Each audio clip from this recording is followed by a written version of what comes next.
সবাইকে ঈদুল আজহার শুভেচ্ছা। আজ ঈদের দ্বিতীয় দিন। আমরা এসেছি কক্সবাজার কবিতা চত্বর সবজিপল্লী এলাকায় ঝাউ বাগানে। তো আমরা আজকে আসলাম কুরবানির গরু গোশত সংগ্রহ করে আমরা নিজ হাতে রান্না করেছি।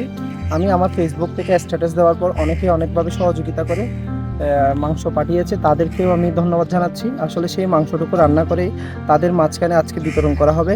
আমরা এখানে যারা পরিবার আছে কবিতা চত্বরে, যে আপনারা জানেন সবজি বলে আমরা যেখানে তাদের বাচ্চাদেরকে আমরা পড়াশোনা করাই মূলত শুক্রবার শনিবার, তাদেরকে নিয়ে আমাদের আজকের আয়োজন তাদের পরিবারের মাঝখানে। এবং তাদের জন্য আমি বিশেষ করে ধন্যবাদ জানাচ্ছি আমাদের সাথে যারা যুক্ত হয়ে কুরবানির গোশত পাঠিয়েছেন, এবং সকল শুভাকাঙ্ক্ষীদেরকে, আমার যারা ভলান্টিয়ার আছে তাদেরকেও আমি ধন্যবাদ জানাচ্ছি।